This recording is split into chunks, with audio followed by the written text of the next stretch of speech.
Землю сказал! Бежать! Братья.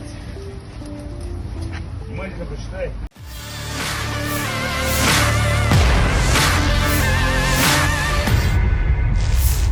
Petugas FSB di wilayah Sverlovs menahan pasangan suami istri yang merupakan karyawan salah satu perusahaan di kompleks industri militer di wilayah tersebut.